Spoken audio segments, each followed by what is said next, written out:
Hi everyone. स्वागत है आपका अपने YouTube channel study IQ with Kavita ma'am पे। गाइस मैं आज आपके लिए लेकर आई हूँ जो कि वेरी इंपॉर्टेंट टॉपिक है लर्निंग। लर्निंग क्या होती है?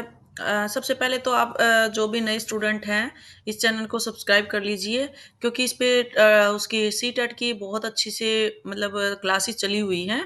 तो आप इसको सबसे पहले तो आप सब्सक्राइब कर लीजिए और बेल आइकन दबाना ना भूलें जिससे कि आने वाली जो वीडियोस हैं आपको उसका नोटिफिकेशन टाइम टू टाइम मिलता रहे।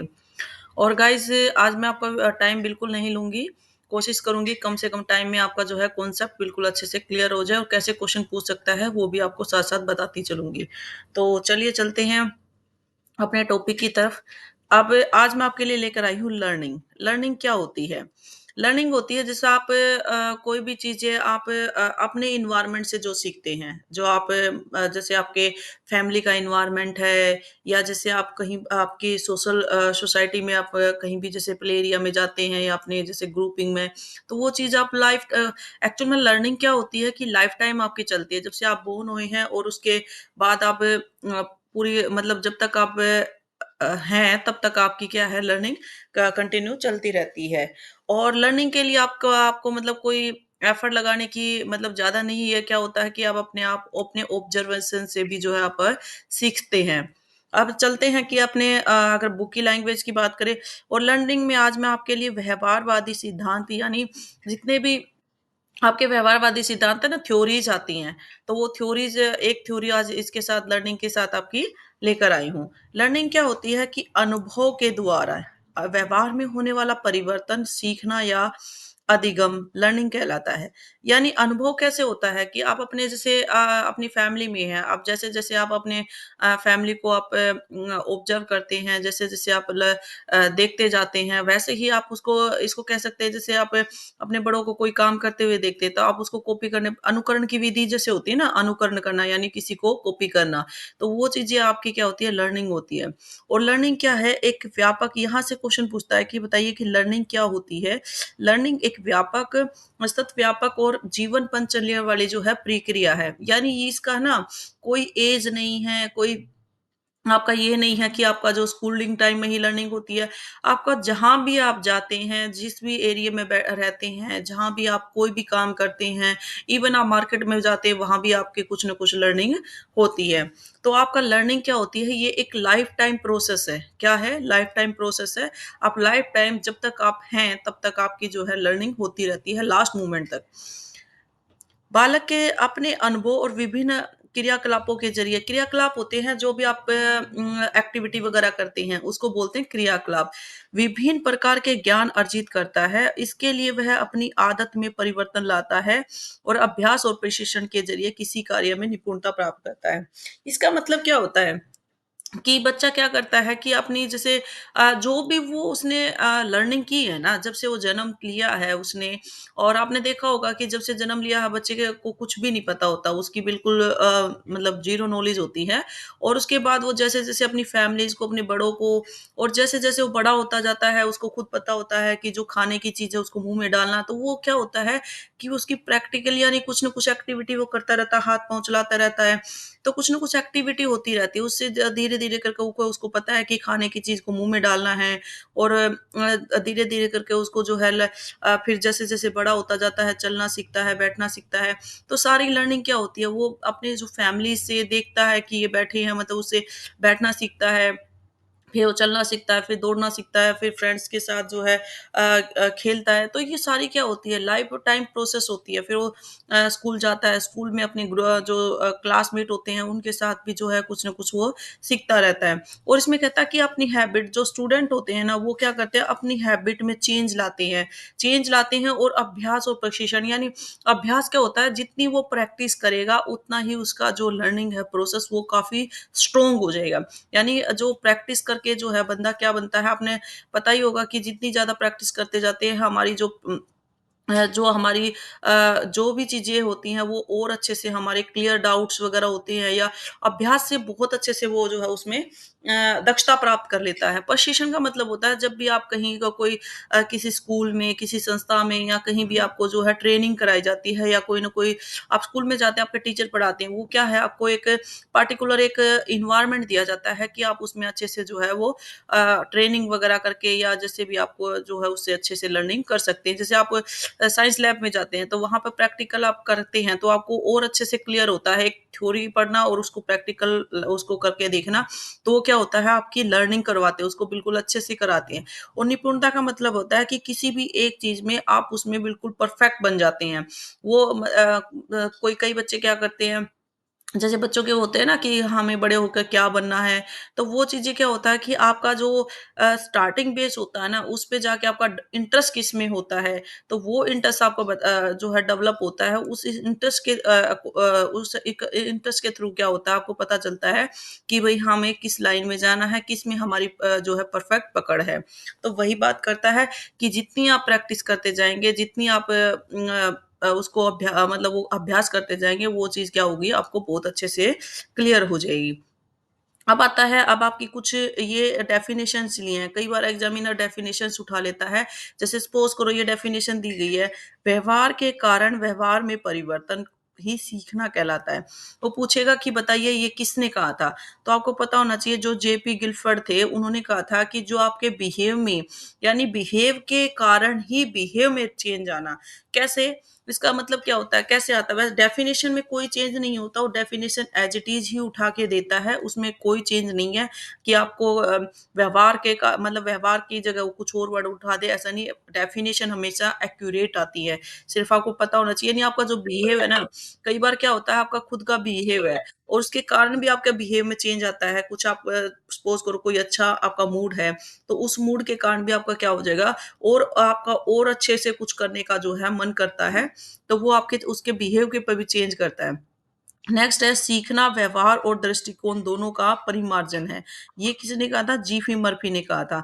ये अपना डेफिनिशन एज़ इट इज़ ही करनी है क्योंकि एज़ इट इज़ ही उठा था वो। फिर आता है सीखना विकास की एक प्रक्रिया है। तो ये वुडवर्थ ने कहा था सीखना जो है विकास की एक प्रक्रिया यानी ये जो डेवलपमेंट होता है ना, उसका एक प्रोसेस है सीखना। आप जब सीखते हैं, जैसे-जैसे सीखते चले जाएँगे, जैसे-जैसे कहते हैं ना जितना आप एक्सपीरियंस लाइफ का जितना लर्निंग करेंगे उतना ही आपका एक्सपीरियंस होगा, उतनी ही आपकी जो है डेवलपमेंट बढ़ेगा। अब आता है अधिगम की विशेषताएँ, यानी विशेषता क्या होता है? सबसे पहले तो जो लर्निंग होती है ना, आपके जो सीखना होता है, वो आपका जीवन पंचल यानी लाइफ टाइम प्रोसेस होता है, ठीक है? दूसरा आता है सार्वभौमिकता का परिमार्जक होता है या यूनिवर्सलाइज़ेशन होता है ये कि आप कहीं भी जाएँगे, किसी भी कंट्री में जाएँगे, किसी भी दुनिया के किसी भी कोने में जाएँगे, आपको कुछ न कुछ लर्निंग मिलेगी। जैसे आप सपोज़ करो आप कहीं जंगल में जाते हैं, वहाँ पे आप तरह-तरह के एनिमल्स वगैरह देखते हैं, वहाँ तरह-तरह के जो इंसेक्ट वगैरह देखते हैं, तो उनसे भी कुछ न कुछ आपको लर्निंग होती है। सपोज़ करो आपने चींटियों को देखा, चींटियों को जैसे कंटीन्यूअसली आप जब आपने देखा होगा कि चलती रहती हैं, अपना खुद से जैसे कुछ थोड़ा-थोड़ा कुछ उठा के चलती हैं, तो आप उससे भी लर्निंग करते हैं कि कंटिन्यू अगर हम काम करते जाते हैं, यानी चींटियों से भी कुछ न कुछ सीख रहे हैं, कि हम देखो काम करते जाते हैं, तो हम कितने एक्टिव रहते हैं और अपना हमारी लर्निंग प्रोसेस भी कितनी फास्ट होती है, हमें कैसे मतलब काम करना चाहिए। हम हार्ड वर्क एक्चुअल में हार्ड वर्किंग का वो देती है कि वो कंटिन्यू आप धूप, छाँव, गर्मी, सर्दी कुछ नहीं देखना उन्होंने, अपना काम करना तो करना है। फिर आता है सीखना विकास का प्रतीक माना जाता है, यानी सीखना विकास का यानी जो लर्निंग की है आपको पता है कि जो विकास होता है वो डेवलपमेंट है, यानी डेवलपमेंट कैसे होगा? जब तक आप सीखेंगे नहीं डेवलपमेंट कहाँ से होगा? तो जो लर्निंग है ना आपका वो यानी डेवलपमेंट की तरफ लेके जाता है। आप जितनी लर्निंग करेंगे ना, जितना सीखेंगे उस उतना ही आपका जो है डेवलपमेंट बढ़ता जाएगा। सीखना निरंतर परिवर्तन है। अब देखिए आप अपने से एग्ज़ाम्पल ले लिए, आज का दिन जैसे आप आज हैं, आज आपने सुबह से शाम तक क्या किया? आप जब तक आप बेड पे नहीं जाते, सोते नहीं है, तब तक आपने क्या किया? फुल डे आपने और जो कल आने वाला टाइम है ना, जो आज का आप सीखा है, कल उससे और कुछ लर्निंग होगी। आपने सपोज़ करो आप कहीं आज घूमने गए हैं, तो आप आज क्या सीख के आए हैं और उसका कल वाले मतलब कल क्या चेंज होगा, क्या तुम नया सीख सकते हो, किस तरह से उसको मतलब वो निरंतर परिवर्तन होता है। आज जो आपने सीखा है, कल और डिफरेंट सीखेंगे परसोट, यानी डेली चेंज होता है, आपका डेवलपमेंट उतना ही बढ़ता जाता है। सीखना एक अनुकूलन प्रक्रिया है। अनुकूलन प्रक्रिया का मतलब क्या होता है कि आप क्या करते हैं कि जैसे एडजस्टमेंट कह सकते हैं। जैसे आप एडजस्टमेंट तो नहीं कह सकते, लेकिन अनुकूलन का मतलब क्या होता है कि आप अपने फ्रेंड्स के साथ बैठे हैं, वहाँ पे अपने फ्रेंड्स के साथ हैं या किसी कहीं और बाहर है, कोई अननोन बंदा, तो आप क्या करेंगे, कुछ नया सीखेंगे, तो उनसे उनके साथ भी क्या है, अच्छे से आप जो है कम्युनिकेट अच्छे से बातचीत कर सकते हैं, उनके साथ अच्छे से घुल-मिल सकते हैं। सीखना एक विवेकपूर्ण कार्य है, ठीक है? तो विवेकपूर्ण का क्या मतलब होता है, आपको एक मतलब एक होता है ना कि आपको खुद पे एक कॉन्फिडेंस आता है, एक मतलब आप अगर देखो आपकी लर्निंग अच्छी सी है ना, आपको अच्छे से कॉन्सेप्ट क्लियर हैं, आप अच्छे से बिल्कुल सीख चुके हैं, आपका आईक्यू लेवल हाई है, आपने जितना लर्निंग की है, जितना पढ़ा है, तो आपका कॉन्फिडेंस उतना ही बढ़ेगा, विवेक आएगा आपके अंदर। सीखना व्यक्तिगत और सामाजिक दोनों है, यानी आप ज़रूरी नहीं है देखो व्यक्तिगत कैसे होगा, आप मान लीजिए सपोज़ करो कुछ बुक पढ़ रहे हैं, कुछ स्टोरीज़ पढ़ रहे हैं, कुछ अकेले ही पढ़ रहे हैं, तो उससे भी आपने क्या है कुछ अलग सीखा, कोई एक्टिविटी कर रहे हैं, कोई ड्राइंग कर रहे हैं, तो इससे भी कुछ न कुछ आपकी लर्निंग हो रही है। सामाजिक का मतलब होता है कि आप जैसे आप अपने फ्रेंड्स के साथ आप अपने स्कूल में, अपनी सोसाइटी में आप सीख रहे हैं, वहाँ पे भी क्या हो रही है, आपकी लर्निंग हो रही है। सीखना एक प्रकार की खोज है। खोज कैसे हो सकती है, आप सपोज़ करो खाली बैठे हैं, खाली बैठे-बैठे आप अपना जो है माइंड को दौड़ा रहे हैं, तो आप क्या करेंगे कि उसमें मतलब कुछ न कुछ नया सोचेंगे, कुछ न कुछ ये ऐसा करने की कोशिश करेंगे कि भई हाँ, ये तो है ना मतलब हमें ल कुछ न कुछ नया कर आज हमें ना कुछ नया करना है। आप जैसे सपोज़ करो आप एक बच्चा है, वो सोचता है यार आज मैंने ना मतलब आज जो है पढ़ाई में इतना कुछ किया है, तो वो क्या करेगा उसमें कुछ और आज क्या नया कर सकते हैं।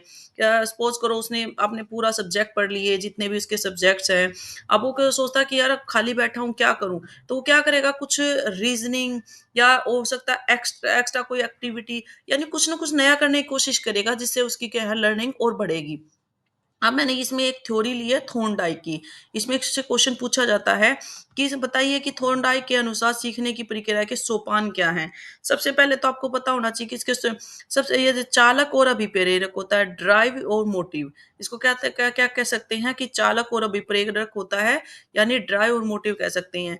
ये लक्ष्य की ओर लेकर जाता है, यानी आपका गोल होता है जो थॉर्नडाइक ने जो सीखने की प्रक्रिया के सोपान बताए ना, कई बार क्वेश्चन पूछ लेता है, बताइए इनमें से कौन-सा नहीं था? तो ड्राइव और मोटिव होता है, लक्ष्य होता है। लक्ष्य प्राप्ति में बाधा यानी बैरियर इन अचीविंग गोल, यानी आपका जो है इसमें लक्ष्य प्राप्ति में मतलब क्या-क्या आपकी जो है लक्ष्य वो बाधाएँ आती हैं, क्या-क्या प्रॉब्लम्स आती हैं, क्या आपको जो है अपने लाइफ उसके लक्ष्य से जो है वो दूर करता है। उल्टे-सीधे प्रयत्न देखो, आपको पता है जो थॉर्नडाइक का जो सिद्धांत है, वो यही कहता है जो प्रिंसिपल दिया उसने वो यही कहता है अकॉर्डिंग टू थॉर्नडाइक इसकी थ्योरी यही कहती है कि जो आप जितनी प्रैक्टिस करें यानी ट्रायल एंड एरर थ्योरी दी है इन्होंने प्रयास और प्रयत्न यानी जितना आप प्रैक्टिस करते जाएँगे किसी भी काम को, आप उसमें और परफेक्ट होते जाएँगे। आप किसी भी काम को करें, सपोज़ करो स्टार्टिंग में किया, स्टार्टिंग में वो आपको नहीं आता, फिर दोबारा उसी को कोशिश करेंगे, 3 बार उसको कोशिश करेंगे, 4 बार यानी आप जितनी गलतियाँ करेंगे ना, गलतियों से ही उतना जो है वो आप सीखते चले जाएँगे। संयोगवश सफलता प्राप्त होना, यानी संयोगवश सफलता कैसे प्राप्त होती है? अब आपसे यही पूछ लेगा कि बताइए कि ये जो है किसके द्वारा दिया गया है कि संयोगवश सफलता प्राप्त हो जाती है। कैसे हो जाती है? देखो आप कोई काम कर रहे हैं, आपको नहीं आता, आप उसमें क्या करेंगे कि आप मतलब उसको सडनली कोई भी काम जैसे सपोज़ करो आपने कोई काम स्टार्ट किया है, उस काम वो काम आपको बिल्कुल नहीं आता, तो आप क्या करेंगे, उसको करते जाएँगे, करते जाएँगे, करते जाएँगे, उसको धीरे-धीरे करके सडनली आपको क्या हो जाएगा, अचानक उसमें जो है आपको सक्सेस मिल जाएगी। ठीक है? सही अनुक्रिया का चुनाव करना, सही अनुक्रिया का चुनाव करना।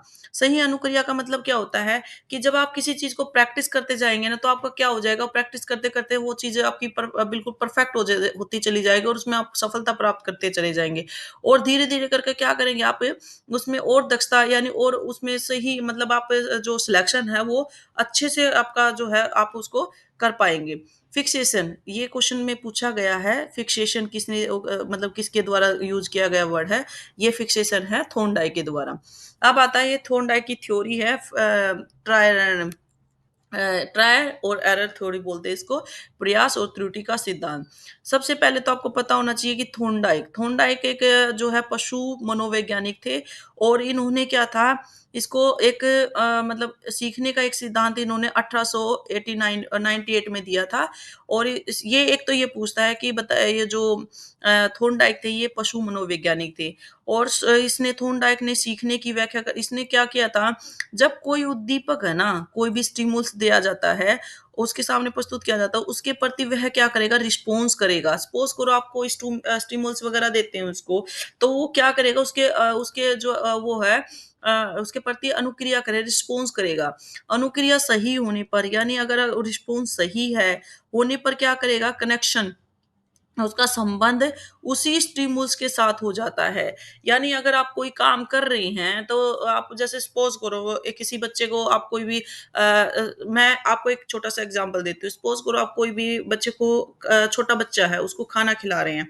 बच्चे को खाना खाने का मन नहीं है, छोटे बच्चे क्योंकि मूडी होते हैं, मन नहीं है उसका खाना खाने का, तो आप क्या करेंगे? उसको कोई न कोई स्टिमुल्स देंगे। स्टिमुल्स कैसे देंगे?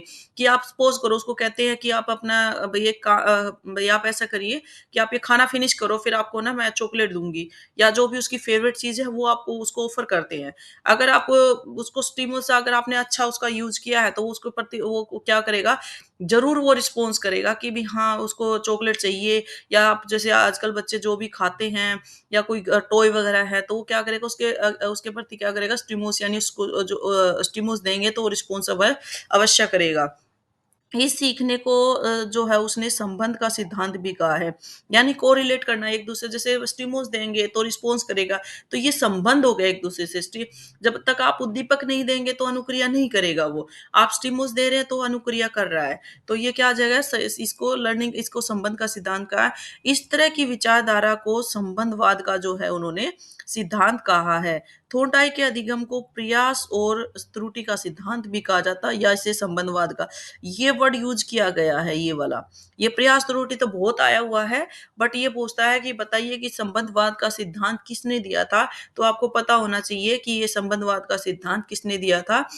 थॉर्नडाइक ने दिया था। इसने बहुत सारे इसी सिद्धांत को एक ही सिद्धांत को इसने बहुत सारे जो है नाम दिए हैं, जो कि मैंने इसमें आपको आगे बताऊँगी कि कैसे इसको उसने जो है इनको क्या-क्या नाम दिए हैं। उन नाम में से ही क्वेश्चन पूछता है क्योंकि ट्रायल एंड तो सब जानते हैं कि ये प्रयास और त्रुटि का सिद्धांत दिया था। तो क्या करेगा संबंधवाद इसको अंडरलाइन कर लीजिए। वो इसको बहुत ज़्यादा यूज़ करता है कि बताइए संबंधवाद का सिद्धांत किसने दिया था? अब थॉर्नडाइक ने क्या किया था? सबसे पहले तो आपको पता होना चाहिए कि इसने बिल्ली पे प्रयोग किया था। बिल्ली पे कैसे प्रयोग किया था कि इसने क्या किया था एक जैसे भूखी बिल्ली थी और उसको पिंजरे में बंद कर दिया था। पिंजरे में बंद करने के कारण सबसे पहले तो आपको पता होना चाहिए कि इसने किस पे प्रयोग किया था? बिल्ली पे। उसने क्या किया था? उस भूखी बिल्ली को पिंजरे में बंद कर दिया। अब वो क्या करी इधर-उधर क्या करी थी वो मतलब काफ़ी हाथ-पाँव मार रही थी और उसने क्या किया था इसमें एक वो लगा दिया था इसने इसके अंदर कि भई जैसे ही उसका पैर अगर गलती से उस पे पड़ गया, वो कितने एफर्ट लगा रही है वो उसने देखा था कि भई वो जो एक उसके थ्रू है ना उसने वो लगा दिया बॉक्स के अंदर कि भई अगर इसका पैर इस पे पड़ जाता है तो वो क्या करेगा वो बॉक्स खुल जाएगा और उसको क्या करेगा खाना मिल जाएगा। तो क्या करा इसने उसको मतलब बंद कर दिया इधर-उधर हाथ-पाँव मारी थी बिल्ली। पर उसने क्या किया और बिल्ली का क्या किया था उसने एक भूखी बिल्ली थी उसको पिंजरे में बंद कर दिया था और उसने क्या किया था उसमें एक है ना अंदर एक वो लगा दिया था कि उसको अगर गलती से उसको पैर उस पे पड़ जाता तो वो बॉक्स खुल जाएगा और उसको जैसे ही ये खाना-वाना या वो बाहर आ जाएगी उसको खाना-वाना जो है ईज़िली मिल जाएगा। और वो काफ़ी प्रैक्टिस काफ़ी जो है उसको प्रयास करती रही पर उसको क्या हुआ कि उसके पैर जो है उसे नहीं पता था कि इस पे पैर रखेंगे तो वो बॉक्स खुल जाएगा और उसको खाना मिलेगा। बट ऐसा नहीं हुआ, उसने क्या करा काफ़ी इधर-उधर जो है वो हाथ-पाँव मारती रही लेकिन अंत में जाके उसको क्या हुआ कि गलती से उसका पैर उस पे टिक जाता है और वो बॉक्स खुल जाता है और उसको जो है खाना बॉक्स खुलने के बाद वो क्या होता है खाना मिल जाता है। लेकिन उसके बाद क्या करती है उसके दोबारा फिर उसको ऐसे ही बंद करता है। फिर उसको क्या होता है कि उसको दोबारा से फिर वही कई काफ़ी एफर्ट लगाती है, और काफ़ी एफर्ट लगाने के बाद क्या होता है कि उसको फिर से उसका गलती से उसपे पैर टिक जाता है, और फिर से वो क्या करती है, वो बॉक्स खुल जाता है, यानी उसका जो ढक्कन है वो खुल जाता है, और फिर से वो उसको जो है खाना मिलता है। वो कई काफ़ी टाइम ऐसे ही जो है वो उसको अगेन अगेन प्रैक्टिस कराता है। लेकिन उसको बाद में लास्ट में आके उसको बिल्ली को समझ में आता है कि वो इस पे पैर रखेगी तो वो जो है ढक्कन खुल जाएगा। तो इसीलिए उसने क्या किया था, थॉर्नडाइक ने बिल्ली पे प्रयोग करके देखा था कि जितनी बार वो प्रैक्टिस करती है, यानी फर्स्ट टाइम में तो उसे पता ही नहीं था, काफी एफर्ट लगा रही थी, उसे पता ही नहीं था, सडनली उसका पैर पड़ा, सेकंड टाइम में भी सडनली उसका पैर पड़ा, थर्ड टाइम में भी उसका सडनली पैर पड़ा। आखिर में उसको समझ में आने लगा कि उसको ने अगर इस पे पैर रखेगी तो वो क्या होगा, वो मतलब वो जो है ढक्कन खुल जाएगा, और उसको जो है खाना जो है इजिली मिल जाएगा। तो उसने क्या किया, लास्ट में आकर उसको जो है समझ में आने लगा, तो ये इसने थोंडा ने कहा था कि भई अगर हम जितनी प्रैक्टिस करते जाते हैं किसी भी चीज़ की, वो चीज़ हमारी उतनी ही परफेक्ट होती चली जाती है, और गलतियाँ होने के, इसमें सबसे मेन चीज़ उसने थॉर्नडाइक ने कहा था कि गलतियाँ जितनी हम प्रैक्टिस करेंगे, गलतियाँ होने के चांसेस कम से कम हो जाएँगे, क्योंकि गलतियाँ आप प्रैक्टिस करके उसमें परफेक्ट बन जाते हैं। तो जितना अभ्यास करोगे उतना ही वो परफेक्ट होता चला जाएगा। अब थॉर्नडाइक के ये क्या हैं, सीखने के सिद्धांत हैं। उसने उसके 3 सिद्धांत कैसे, मेन ये तो थे मुख्य। वो कई बार इसी क्वेश्चन को पूछ लेता है कि बताइए कि थॉर्नडाइक के अनुसार मुख्य सिद्धांत कौन-कौन से हैं? तो मुख्य सिद्धांत थे ये आपके 3 थे। अभ्यास का नियम, तत्परता का नियम और प्रभाव का नियम। Law of exercise, law of readiness और लॉ ऑफ इफेक्ट।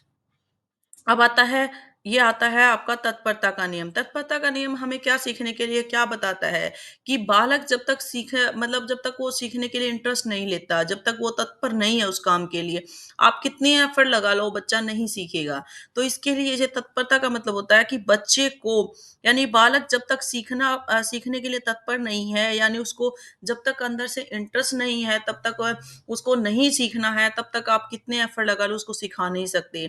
इसके लिए बच्चे को खुद से अपने अंदर से जो है उसको उसके लिए तत्पर होना पड़ेगा कि मुझे ये चीज़ सीखनी है, तभी आप उसको सिखा सकते हैं। तो और तभी उसका जो है लर्निंग कराया जा सकता है। वह आंतरिक रूप से इंटरनल, ये मैं पहले बता चुकी हूँ कि वो इंटरनल, जब तक इंटरनल सीखने में इंटरेस्ट नहीं लेगा, तब तक वो चीज़ आप ईज़िली सिखा नहीं सकते हो, और तब तक आप उसको अच्छे से करवा नहीं सकते हो। अधिगम विषय वस्तु बालक के स्तर के अनुरूप हो, यानी आप जैसे-जैसे लर्निंग करा रहे हैं ना, तो उसका जो भी आपने टॉपिक डिसाइड किया है, तो आप उसकी पहले उसकी जो है आईक्यू लेवल चेक कीजिए कि उसका आईक्यू लेवल किस लेवल का। आप ऐसा तो नहीं है कि बच्चे का आईक्यू लेवल तो आप सपोज़ करो एवरेज है, और आप करवा रहे हो उसको जो एक्सीलेंट स्टूडेंट के हिसाब से, तो आप सबसे पहले उसको देखो कि उसका टॉपिक किस तरह का है, क्या वो बच्चा उसको कैप्चर कर पा रहा है। और सबसे मोस्ट इम्पोर्टेंट तत्परता का मतलब होता है, जब तक बच्चा उसके लिए तत्पर नहीं है, इंटरेस्ट नहीं ले रहा, आंतरिक रूप से यानी इंटरनल उसका इंटरेस्ट नहीं आ रहा, तब तक आप उसको सिखा नहीं सकते हैं। दूसरा आता है अभ्यास का नियम। अभ्यास का नाम से ही पता चल रहा है, आप जितनी उसको प्रैक्टिस कराते जाएँगे, जितनी उसको अभ्यास कराते जाएँगे, बार-बार चीज़ों को उसको अ, दोहराते जाएँगे, तो वो चीज़ें उतनी ही परफेक्ट होती चली जाएँगी। इससे बच्चे में क्या हो जाएगा, उद्दीपन जो आपके स्टिमुल्स आपने दिया है, उद्दीपक का मतलब होता है जो स्टिमुल्स आप देते हैं, और अनुक्रिया का मतलब होता है रिस्पॉन्स, यानी आपने जितना उसको स्टिमुल्स दिया है उतना ही आपने क्या किया है, वो उसके प्रति अनुक्रिया के लिए वो बंधन शक्तिशाली हो जाता है। यानी आप सपोज करो बच्चे से कोई काम करवाना, आप बोलते हैं कि अगर बच्चे को चॉकलेट पसंद है, तो आप चॉकलेट का क्या करेंगे, एग्जाम्पल उसको देंगे कि भाई मैं चॉकलेट आपको चॉकलेट दूंगा, आप ये काम कर लीजिए।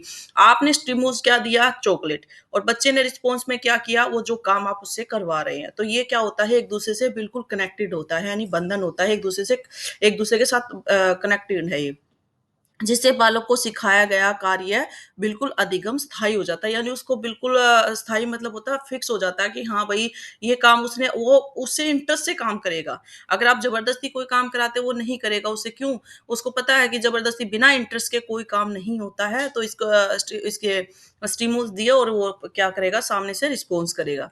नेक्स्ट आता है आपका प्रभाव का नियम क्या कहलाता है? यानी ये कहता है कि जब आप कोई भी लर्निंग करा रहे हैं बच्चे को, तो वो सहज और प्रभावी ढंग से यानी किसी भी विषय वस्तु को यानी सहज और प्रभावी या आप देखो कि बच्चे का आईक्यू लेवल क्या है।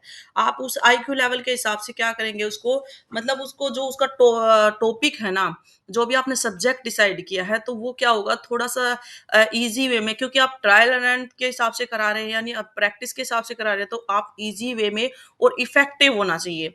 कोई भी चीज़ आप समझा रहे हैं सपोज़ करो मैं आपको बताती हूँ कि जैसे आपने एक टॉपिक दिया उसको सेव अर्थ के लिए टॉपिक दिया या आप कोई और टॉपिक ले लीजिए इन्वायरमेंट के लिए दिया, तो आप उसको क्या करेंगे कोई प्रोजेक्ट के या कोई पिक्चर्स के माध्यम से उसको सिखाएँगे तो वो जल्दी से उसको जो है सीखे बीगा और वो उसके लिए इफ़ेक्टिव भी होगा, उसको इंटरेस्ट के साथ भी करेगा।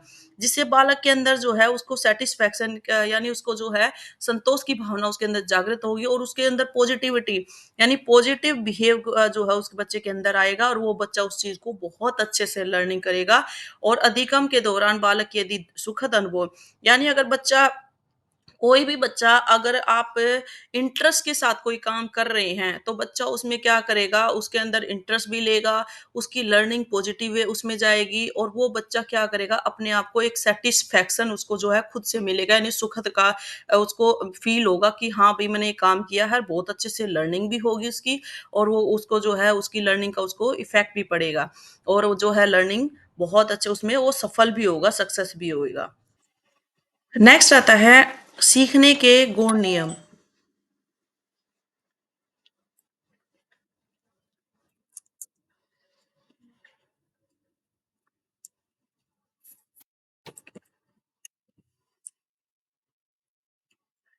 नेक्स्ट आता है सीखने के गुण नियम।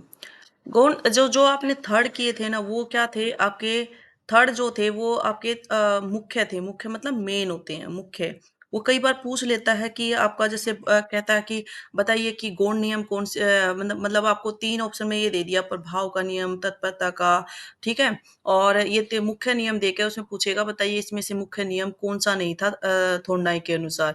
तो आपको पता होना चाहिए कि मुख्य पता होना चाहिए, उसके बाद आपको एक गुण इसमें सपोज़ करो ये कर देगा वो समानता का नियम, ये ऐड ऑन कर देता वो क्योंकि इसमें क्या होता है कि बच्चे कन्फ्यूज़ होते हैं कि ये मुख्य नियम था या वो गौण नियम था।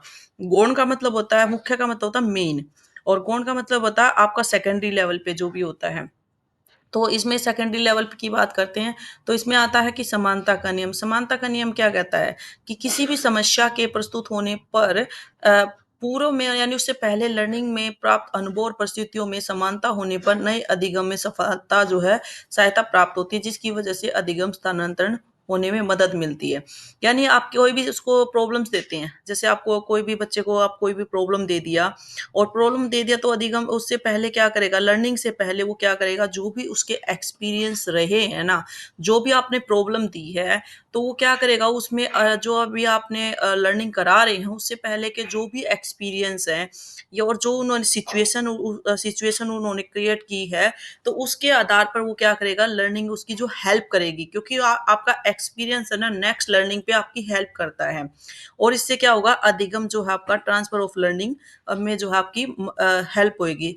अब देखो छोटा बच्चा है, आप सपोज़ करो बच्चे को आपने एडमिशन करा दिया, लेकिन एडमिशन से पहले आप उसको बेसिक चीज़ें सिखा देते, अल्फ़ाबेटिक काउंटिंग्स वगैरह और आपको जैसे फ्रूट्स, वेजिटेबल वगैरह ये चीज़ें आप सिखा चुके होते हैं। जैसे ही वो स्कूल में जाएगा ना तो उसकी जो स्टार्टिंग की जो उसने आपने स्कूल में जाने से पहले जितना आपने उसको लर्निंग कराई है ना, वो चीज़ उस क्या करेगा आपको उसमें क्या है हेल्प करेगा, ठीक है?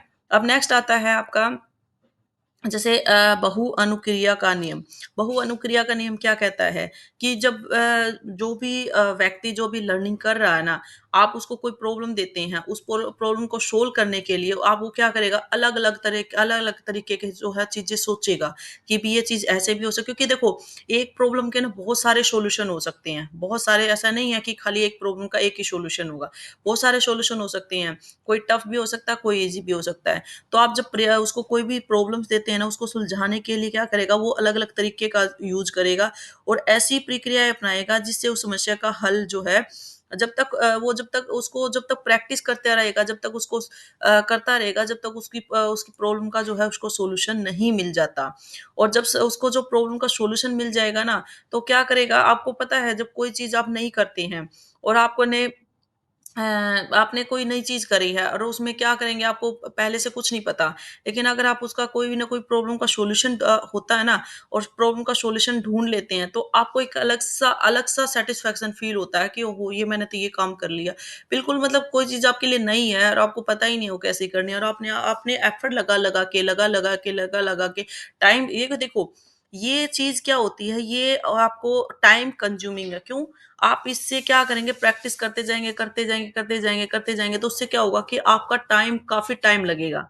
तो उससे क्या होगा कि आपके मतलब टाइम कंज्यूमिंग है ये, टाइम बहुत ज़्यादा लगता है। इस अनुक्रिया के माध्यम से भी उसके अंतर्गत क्या होगा, अधिगम की प्रक्रिया जो है अधिगम प्रक्रिया प्रोसेस होगा।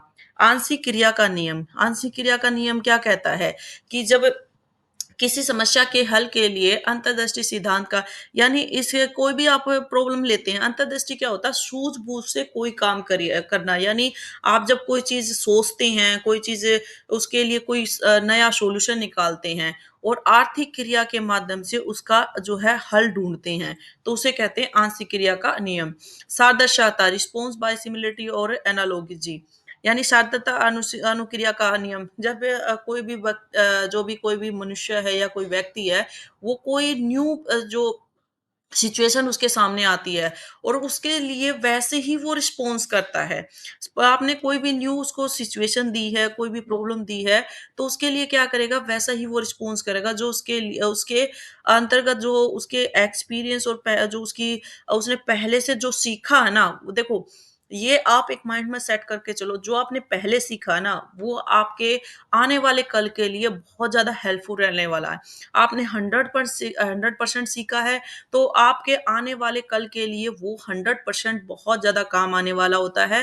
आप छोटे बच्चे से ही लगा लीजिए, आप प्ले स्कूल में जो सीखते हैं, तो आपके प्राइमरी लेवल पे वो ज़रूर काम आता है। ऐसा तो नहीं है कि आप डायरेक्ट प्राइमरी में जाएँगे, जो प्ले में सीखा ही नहीं, तो मतलब आपके लिए बहुत ज़्यादा प्रॉब्लम बन जाएगा। जो आपने फर्स्ट स्टैंडर्ड में सीखा, तो सेकंड में वो काम आता है, ठीक है? क्योंकि बेस बेस सही होगा, तभी आप आगे जाके कुछ अलग से कर सकते हैं। तो ये आप इस चीज़ को ध्यान रखना कि आपके जो पहले एक्सपीरियंस है, वो आने वाले उसमें जो न्यू आपकी सिचुएशंस है, उसमें हेल्पफुल रहता है। साहचर्य परिवर्तन का नियम। अब ये क्या करता है कि इसके ये आपका कोई भी एनवायरनमेंट है ना, आपका जो आप सपोज़ करो आप अपने फ्रेंड्स के साथ खेल रहे हैं, यानी एक-दूसरे के साथ आप एक मतलब होता है ना कि जैसे एक बच्चा कोई गेम खेल रहा है, तो दूसरा बच्चा उस गेम को देखेगा, उसके साथ साहचर्य करेगा, उस एनवायरनमेंट के साथ उसको क्या करेगा, उसका इफ़ेक्ट ज़रूर पड़ेगा। अब एक चीज़ इसमें अगर इसके हिसाब से देखें, तो एक ये भी कहा जा सकता है, कहते हैं ना कि जैसी संगत वैसी रंगत। आपके फ्रेंड्स अच्छी हैं, तो आप अच्छे से लर्निंग करते हैं। अगर आपके फ्रेंड्स अच्छे नहीं हैं, तो आप लर्निंग अच्छे से नहीं कर पाएँगे। आप उसी के हिसाब से चलेंगे जैसा आपका फ्रेंड सिखा रहा है। भले ही आपने कुछ सीखा हो, अच्छा सीखा होगा, तब भी आपका क्या हो जाएगा, अच्छे के बजाय दूसरे वे में, दूसरे मतलब दूसरी डायरेक्शन आपकी ऑटोमैटिक पकड़ जाएगा। तो कहते हैं कि अपनी जो आपका फ्रेंड ग्रुप वगैरह है, वो बहुत अच्छा होना चाहिए। शास्त्रीय क्योंकि आपका जो इफ़ेक्ट है ना, आपका फैमिली से ज़्यादा आपका ग्रुप का, जब तक आप स्कूल में नहीं जाते, जब तक आपका फैमिली का जो एनवायरनमेंट इफ़ेक्ट डालता है। जब आप स्कूल में जाते हैं, तो आपका फैमिली से ज़्यादा स्कूल का एनवायरनमेंट जो है आपका और आपका फ्रेंड सर्कल उससे ज़्यादा इफ़ेक्टिव होता है। थॉर्नडाइक जैसे कुत्ते के मुंह से भोजन को देखकर लाल टपकना स्वाभाविक क्रिया है, परंतु कुछ समय के बाद भोजन भोजन के बर्तन को देखकर ही लाल टपकने लगती। इसे साहचर्य का नियम कहा जाता है। साहचर्य यानी एक दूसरे के साहचर्य, मतलब जब कोई भी, ये तो एग्जाम्पल दिया हुआ ही है, जो पावलो ने दिया था कि कुत्ता जैसे कुत्ता क्या करता है, पहले उसको भूखा रखा जाता है और खाने को बाहर रखा जाता है, और जैसे जैसे उसको देखता है, तो वो क्या करेगा, लाल टपकता चला जाएगा। नेक्स्ट आता है थॉर्नडाइक के सिद्धांतों के, ये इसके नाम दिए हुए हैं, अलग से नाम है इसके, कि मैंने बताया था ना कि ये नाम पूछ लेता, बताइए। जैसे पहला नाम है प्रयास एंड त्रुटि का सिद्धांत, यानी जितना प्रयास करते जाएँगे, उसकी जो है कमी, उसके अंदर कमियाँ इतनी आती, त्रुटि इतनी होती जाएगी। उद्दीपक अनुक्रिया का सिद्धांत, बंध का सिद्धांत, संयोजनवाद का सिद्धांत, संबंधवाद का सिद्धांत, एशार्ट थ्योरी थ्योरी भी बोलते हैं। प्रयत्न और भूल का सिद्धांत, यानी जितना प्रयत्न करते जाएँगे, भूल होने की जो है उसकी यानी उसके अंदर जो गलतियाँ होने के चांसेस कम हो जाएँगे। एशआर थोड़ी ये पूछा जाता है, ये वाला संयोजनवाद और जो संबंधवाद है, इनको डबल टिक कर लीजिए क्योंकि ये ज़्यादा पूछे जाते हैं। उद्दीपक अनुक्रिया ये ज़्यादा पूछा जाता है, ठीक है? तो आप इसको ध्यान रखना, इसके जो थॉर्नडाइक के सिद्धांतों के नाम अलग-अलग नाम हैं। अब आता है शिक्षा में इसका उपयोग, शिक्षा में क्या-क्या है? सबसे पहला आता है बच्चों को अभ्यास का, इससे क्या होता है अवसर अधिक मिलता है कि आप जो बच्चे मान ली सपोज करो एक बच्चा एवरेज है और उसको नहीं समझ में आता, उसको जितना प्रैक्टिस कराएंगे वो उतना ही जल्दी अच्छे से समझेगा, उसकी चीजें उतनी ही अच्छे से होती चली जाएगी। तो इसमें जो है अभ्यास का अवसर उसको ज्यादा मिलता है। मन बुद्धि बच्चों के लिए बहुत अच्छा है क्योंकि उसको क्या होगा कि कोई चीज जल्दी से नहीं समझ में आती है, उसको जितनी प्रैक्टिस कराते जाएंगे वो उतनी जल्दी उसको सीखता जाएगा।